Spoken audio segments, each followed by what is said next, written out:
Sejumlah anggota Satpol PP Provinsi Maluku datangi Ombudsman dan Kejaksaan Tinggi Maluku.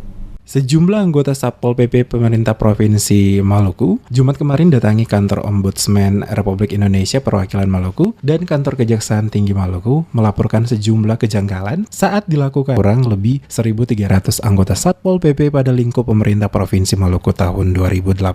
Stella Riawaru yang juga menjabat sebagai Kasubdit Penegakan dan Perundang-undangan yang juga turut hadir sebagai pelapor bersama dengan sejumlah anggota Satpol PP saat di hadapan para anggota Ombudsman menuturkan kronologis kasus tersebut. Sesuai penjelasan yang disampaikan bahwa perekrutmen anggota Satpol PP yang dilakukan saat itu dinilai tidak sesuai dengan aturan dan diduga ilegal. Oleh karena itu, kedatangan mereka ke kantor Ombudsman Perwakilan Maluku untuk melaporkan adanya dugaan penyimpangan mal administrasi yang dilakukan sejumlah oknum saat perekrutmen 1.300 Satpol PP.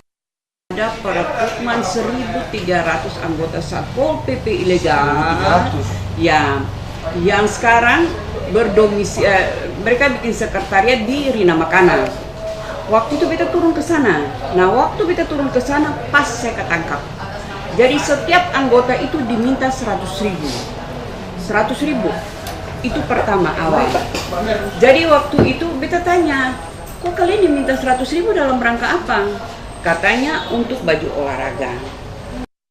Sementara itu, beberapa anggota Ombudsman mengatakan untuk para pelapor dapat segera membuat laporan tertulis secara resmi yang ditujukan ke pihak Ombudsman untuk nantinya dapat ditindaklanjuti atas permasalahan tersebut. Kita melakukan pemeriksaan sesuai dengan operasional prosedur kita. Kemudian untuk membuktikan bahwa seseorang itu melakukan administrasi ini kan perlu pemeriksaan yang mendalam, investigasi dulu dari mana dan kemana dia ada. Tapi yang jadi pertanyaan, apakah memang laporan itu sudah terregistrasi di kita atau belum?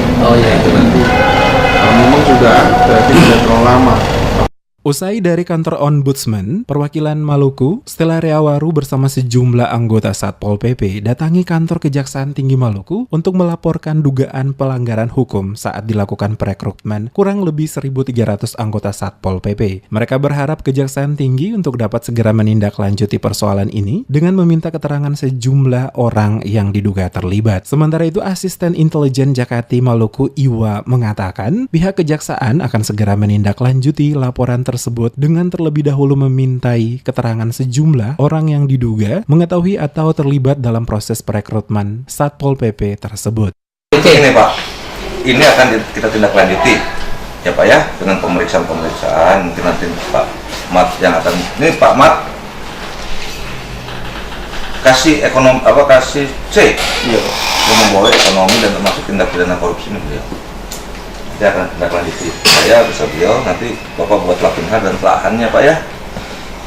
Nah, untuk yang nanti di PA itu nanti tolong nanti Ibu sampaikan secara lengkap pada waktu nanti kita panggil Ibu untuk kita minta keterangan secara lengkap. Siap. Ya? Siap. Nanti dari siapa-siapa saja yang mengetahui, yang mengalami, yang melihat,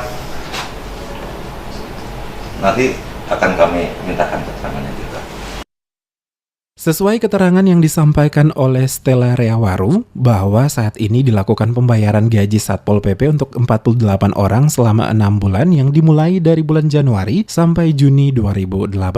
Seperti diketahui, sejak dilakukan perekrutmen Satpol PP beberapa waktu lalu telah memunculkan sejumlah pertanyaan di tengah-tengah masyarakat, termasuk juga berbagai media elektronik dan cetak di Kota Ambon telah menyoroti permasalahan tersebut, namun hingga saat ini belum juga terselesaikan dan kembali mengemuka.